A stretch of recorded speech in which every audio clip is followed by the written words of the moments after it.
It's to get people to do the absolute most good and the least harm every day, and to acknowledge that you can't really live life with doing zero harm. Now, that may be the goal, but it's just not possible in today's society. But to take ownership of whatever little tiny bit of harm you might do, and to really balance it with the absolute maximum good that you can do every day in every decision that you can make. Welcome to the Better Life for Animals podcast, where we amplify the voices of animal advocates, sanctuaries, and changemakers working toward a kinder, more compassionate world. Through powerful stories and expert insights, we shine a light on the efforts to rescue, protect, and advocate for animals. Be sure to subscribe wherever you're watching or listening. Every follower helps us reach more people. And support animal sanctuaries. Enjoy the conversation. Anne Dinshah is a lifelong vegan, co-author of Powerful Vegan Messages with her father, American Vegan Society founder Jay Dinshah. Anne is also the author of Dating Vegans, Recipes for Relationships. Through her writing and work with the American Vegan Society, she carries forward a legacy built on compassion, nonviolence, and what her father called dynamic harmlessness. In this conversation, we talk about how sanctuaries touch the heart, how compassion influences our relationships with both humans and animals, and how gentle, joyful advocacy can inspire meaningful change. Whether you're running a sanctuary, visiting one for the first time, or simply curious about vegan living, this episode is for you. And welcome to the podcast. Thanks for having me here, Cheryl. Very, very interested in hearing your story and everything you want to share with us. I thought we would start talking about that your father was a true pioneer in the vegan movement, and to be raised with that is very unusual. And I just wonder if you could talk about that, along with, what lessons your father still, instilled in you to guide you to live through, life daily. Mm-hmm. Okay, so growing up with my dad, of course, I was vegan, and that was what I learned to be. It was very normal to eat vegan every day. So I was blessed to have that. And I realized that in a lot of ways, I'm just doing what my parents taught me, which is really what most people in America are doing. They just eat what their parents taught them. So it gives me a lot of empathy for their situation, and to understand how shocked they might be when they learn something different, and how hard it is for them to change. So I try to keep that as my main compassionate way of treating humans, that they just haven't taken the time to think about what their real choices are. And then the lessons from my dad, it's like almost every day I find something else that he said that I'm like, oh, I thought of that. One of the big things is just to think about who someone was before they became vegan, like for the vegans that are angry out there, and just to remind them who they were before they became vegan, and to have that compassion for other people. And that's a compassion that he taught me to have. It's something that has stayed with me to this day. Probably the third thing for answering that question is that it can seem really overwhelming how many animals are suffering. And there are days that I feel overwhelmed, just like those of us who work in the vegan animal rights movement do. And so I always think, okay, well, Dad said I can only do what I can do, but I can do it every day. So just, realizing that I have a place. I don't have to be my parents. I don't have to do exactly what somebody else expects of me. I just rely on my own strengths. That's beautifully put. We at Better Life for Animals focus a lot on sanctuaries because we feel it's the place where animals get to be, a few fortunate animals get to be alive and thriving in their natural state. I'm wondering if you spend any time with sanctuaries and what your feeling is on their places of healing for both animals and humans. Well, I absolutely love the work that some people have been able to do at animal sanctuaries. It's a place where humans can connect with animals in ways that they normally wouldn't. Usually, their connection is on a plate, and it's not really a true connection. So, animal sanctuaries, they acknowledge that we live in an imperfect world. And so, most of the animals that they are taken care of were bred because of humans, and humans created the problem. And so the animals that they have then serve as ambassadors to help humans learn that there is a better way, that we don't have to inflict suffering on the animals just to eat, just to survive. It may be different in certain corners of the world, and I've visited places where it is a little different, but here in America, we have options. We all go to grocery stores, we can choose different things. And sometimes having that encounter with a live animal at an animal sanctuary will just help someone remember what it really is that they're picking up in the grocery store. I know you're an author and have written a couple interesting books. I love the title, In Dating Vegans. What, so I think you like to use humor in your, exploring human relationships.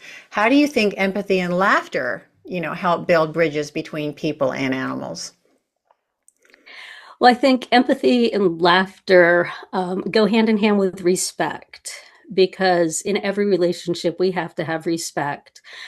One of my favorite stories. It's actually not from the Dating Vegans book. It came along after, but it kind of sums it up so beautifully. Um, I was in a relationship, a very serious relationship, with the man who's the father of my son. So you can imagine it was quite serious. And he liked to tease me. And sometimes I can roll with it and, just slough it off. A little bit of humor, that's fine. But we were at a restaurant and he was eating a hamburger and I was eating my veggie burger. And he was teasing me so much about my food choices. And that particular night, I just couldn't take it. I just wasn't in the mood for his teasing. So I said, "Give me your hamburger, and I'm going to prove to you that I love you more than a cow." And so I was going to take a bite.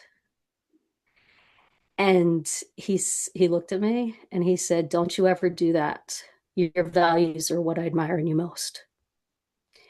And so he's not vegan, and you never know what somebody really thinks about you and cares about you.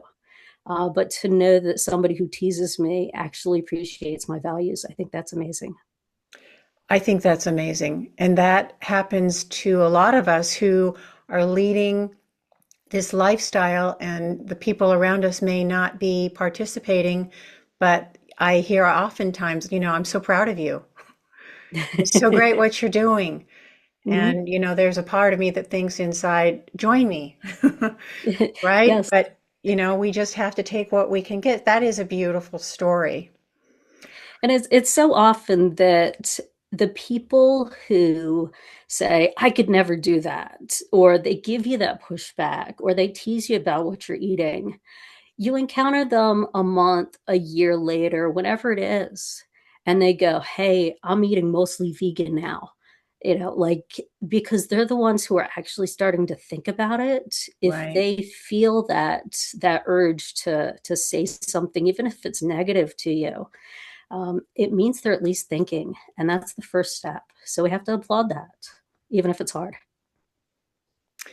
Many advocates talk about how their first visit to a sanctuary changed them forever. Do you have a moment like that that you can remember on your own journey? I don't have a very first memory, because I just grew up knowing that you're kind to animals. I do have some very special memories of particular visits to animal sanctuaries.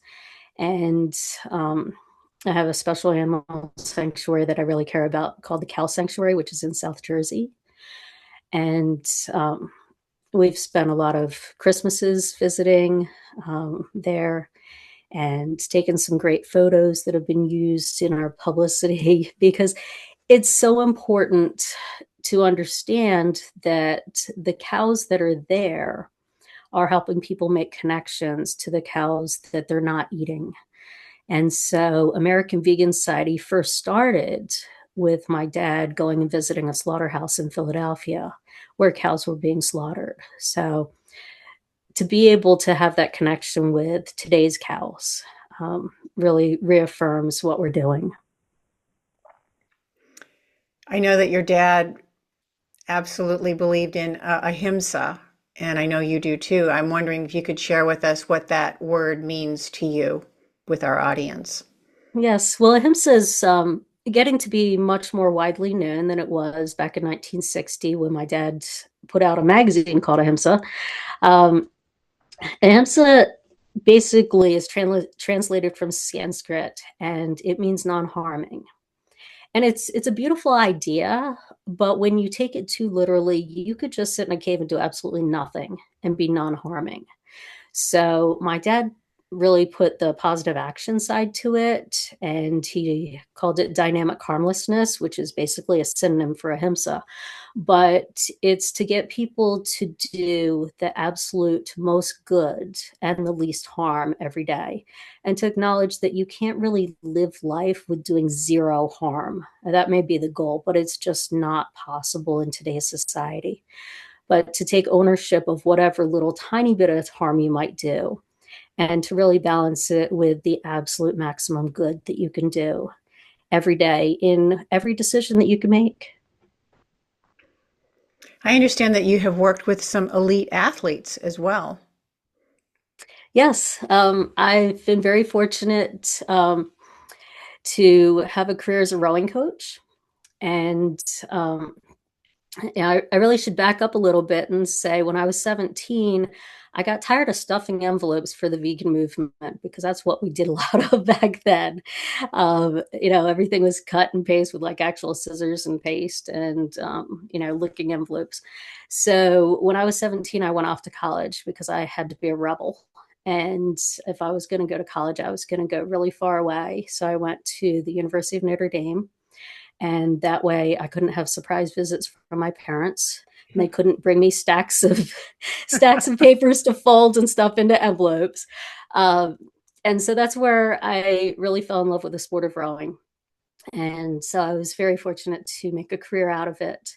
And I also got a degree in American Studies. And it was just a really interesting major. And so now, fast forward to today, I am now CEO of American Vegan Society. Who knew that an American Studies major would actually be perfect for leading American Vegan Society? And the expectations on leading a vegan organization, a national nonprofit, the expectations have gone up so much higher that we really have a team of people. And so I get to use my teamwork skills from coaching rowing and bringing that to today's vegan movement. And I think that's one of the strengths that I have. And it's something completely different from my dad because he had to get things started. He was a jack of all trades. He was often the lone vegan, teaching people what the word meant, how to pronounce it, traveling the country. And so I embrace teamwork. And I'm very fortunate that we have so many people in the vegan and animal rights movement now who are working with me. It's wonderful. You're listening to Better Life for Animals podcast.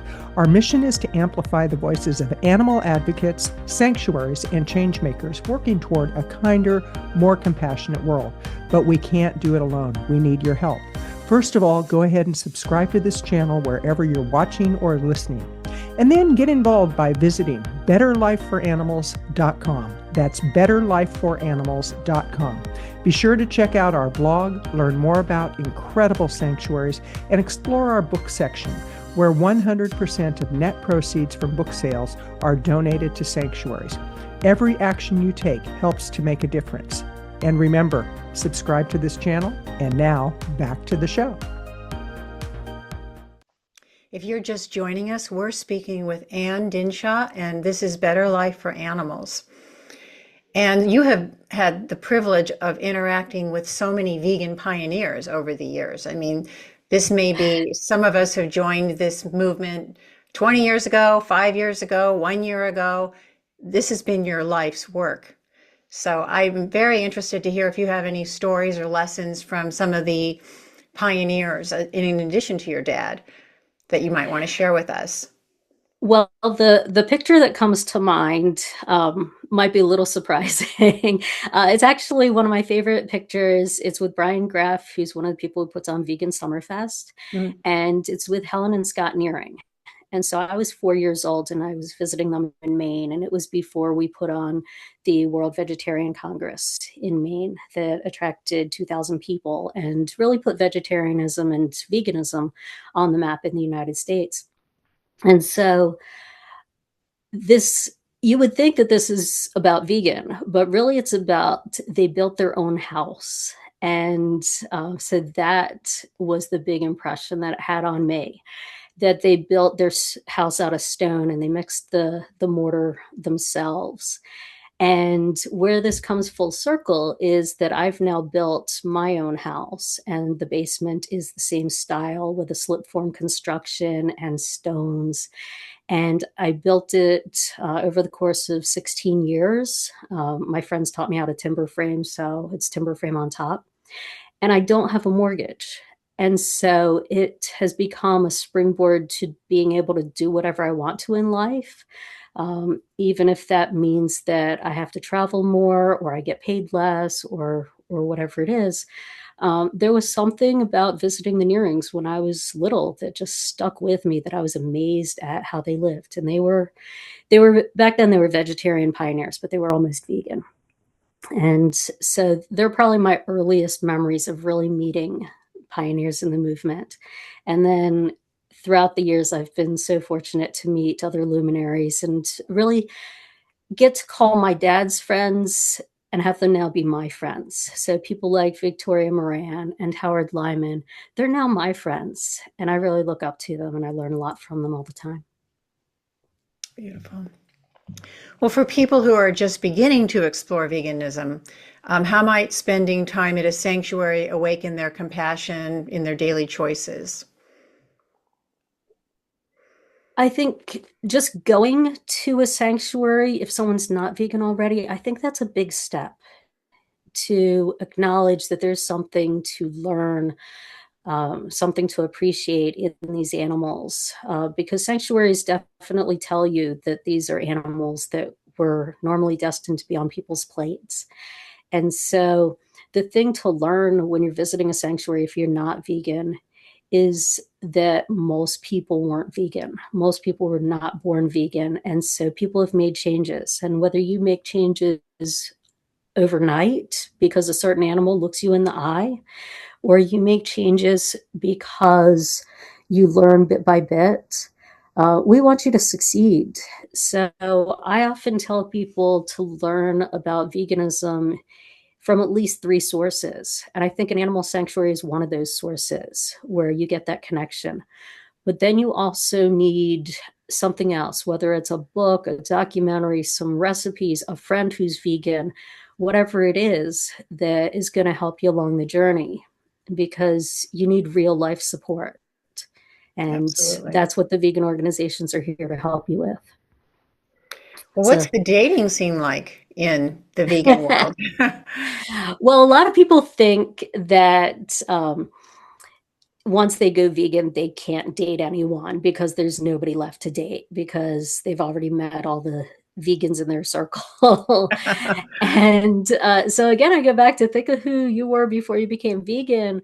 Weren't you loving and kind and deserving of being loved? And so I encourage people to give someone else that that option, to get to know people from other ways. Like maybe you're in a photography club or a hiking club where you meet someone that you have other things in common with, and then they also have really just not thought about their food choices.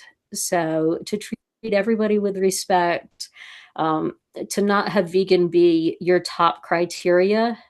Yes, it might be your top criteria for getting married to someone or living with them, but just start out with being friends with people and getting to know them for all their other wonderful qualities. What prompted you to write your dating book? I was dared to. No. I gave up dating vegan men. I was dared to date only not vegan men for an entire year and write about my experiences and cook for them, make recipes that they would actually like, that made them not miss meat and were amazed with the vegan food. And it was a really fun journey because, of course, I met people and they didn't know that I was vegan and they didn't know I was writing. But often people say, oh, yeah, if things are going really great, you sleep with someone on the third date. Well, that wasn't really my formula. My formula was to get to know someone on the first date, see if I liked them, see if they were different enough to write something new and exciting about, because we all kind of have our type that we go to. And then the second date, I would ask them if they would be comfortable being written about and find out what their favorite vegetables are, create a whole meal for them. And on the third date, they'd get photographed, they'd sign a waiver, and they'd agree to be in a book. And I actually only had one person ask to not be in the book once he found out, and we did the third date.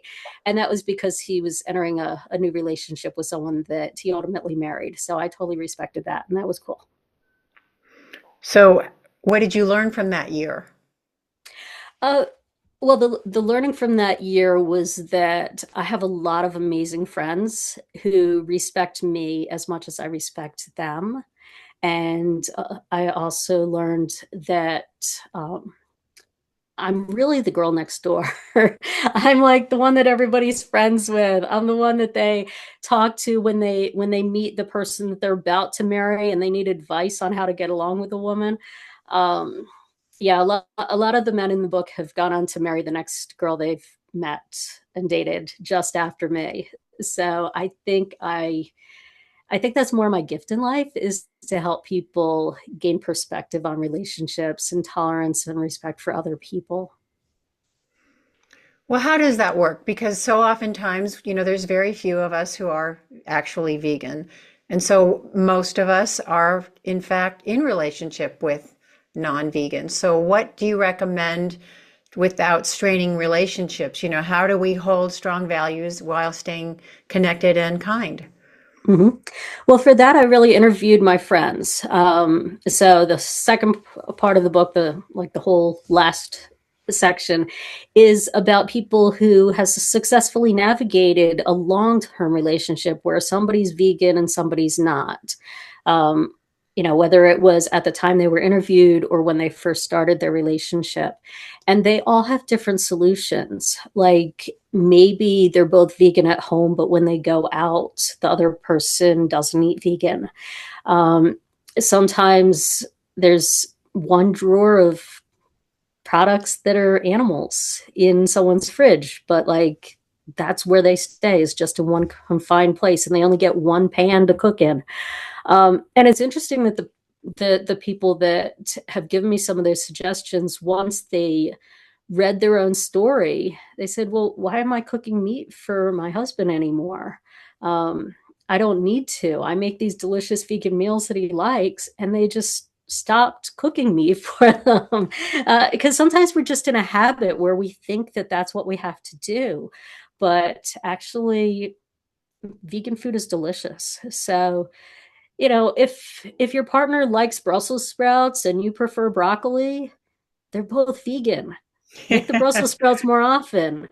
Compromise somewhere else. You got to figure out which things are the most important to you. Like, I don't care if I live in a house that's painted blue or painted purple or painted white. It doesn't matter. But what's inside my kitchen matters. So, give on what color you paint the house. Find another place to compromise. That's beautiful. hmm Well, how do you see the next year, 3 years, 5 years going in your own life, your own advocacy, and in with the human population in general? How do you see things coming?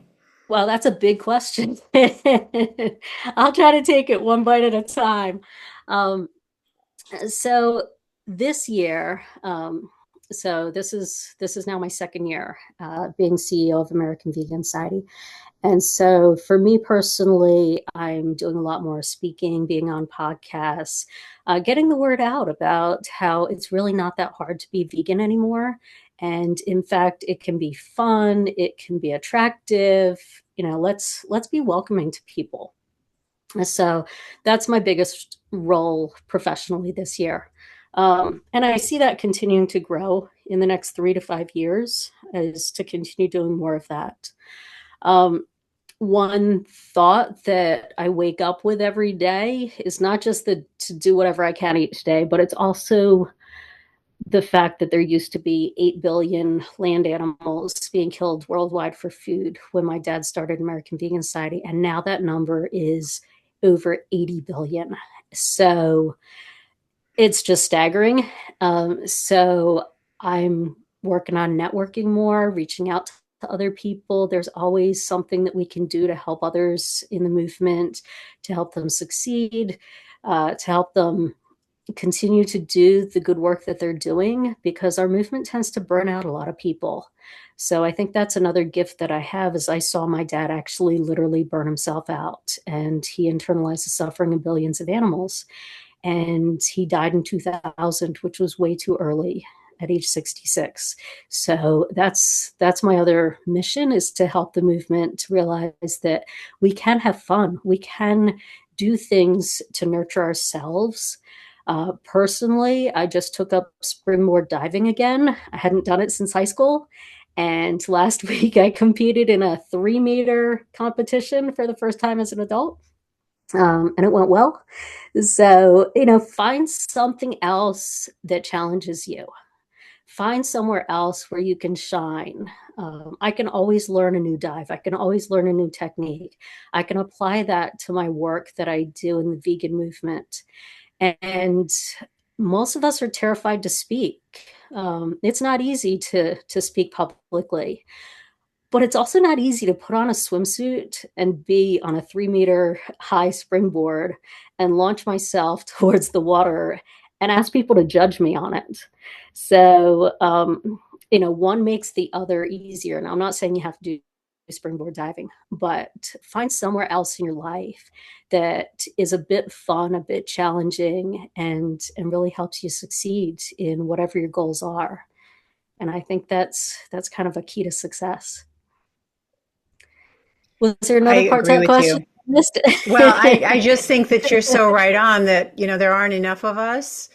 And, it may not be easy or natural to speak in front of people, but, I wake up every day going, how best can I serve the animals? And my being Mhm. shy or in, quiet is not going to get the animals any support. So for them, I have courage. And sometimes you have Mhm. to just borrow it from somewhere else, because the problem, as you mentioned, although we feel like we are, as people, becoming more aware, the reality is the numbers of slaughter is, like you said, 80 billion. So Yeah, we have a huge problem in just a handful of people. but So I I think there's definitely things we can do. I think we have an advantage because we're in America, regardless of what your thoughts of the current political situation is here. Um, we are in a good place to really stand up for the animals, because whether we like it or not, other countries look to America. That's how we've managed to export all our terrible fast food habits and all the terrible things that Americans do. But why not change it around and have more Americans realize that it's healthy, it's kind? Let's have more vegans here. And and it's great that people are working in other countries as well. But for us, since we're placed here, it's like grow where you're planted. Let's really work on making America a much better place, a much more compassionate place. And that's something we can all do. And since you asked about the 3 to 5 year thing, another thing that I've seen is often the thing that terrifies you most is what you have to run towards. And so if public speaking is difficult, then I have to run towards it more. And I have to find more people who encourage me and are good at it. And I have to in turn do that for others. So we have American Vegan Speakers Bureau, and we have about 80 people on it. But I realize that most of them are very experienced people, and we need some of the people who tell their story who are newer to the movement, but just as committed. And maybe they're a little more shy. So that's going to be one of the things that I work on, is helping the people who are a little more shy learn to tell their story, because just simply telling your story is enough. Because everybody has an amazing story of how and why they became vegan. And so many of them, it's because an animal looked at them. And this has been such a wonderful conversation. Let our audience know how we can find you. Yes, AmericanVegan.org. It's American Vegan Society. We're the longest running national vegan organization in America. And again, our website is AmericanVegan.org. And that's where you can find information about when I'm speaking, as well as the events that we put on and everything else that we do. And if somebody wants to get more involved in the Speakers Bureau, how would they connect with you on that? We have a general email for any questions, info@americanvegan.org. So whether you're interested in learning how to speak, or if you want to become a member, or if you want to buy books or whatever, most of that information is on our website. And there's also, if you don't remember the email address, there's a contact us form there too. Very good. Anne, thank you so much for today. Thank you for having me. This has been Anne Dinshah, and I'm Cheryl Moss. And if you've enjoyed today's conversation, please like and subscribe so that we can create a better life for animals. Thank you for joining us on the Better Life for Animals podcast. Together, we can create a world where all beings are treated with dignity, respect, and care. If you enjoyed this episode, be sure to subscribe, rate, and review wherever you're listening. It helps us reach more people and spread awareness about the incredible work happening in animal sanctuaries. You can also share this episode with friends and fellow advocates to keep the conversation going. Until next time, keep speaking up, taking action, and making a difference for the animals.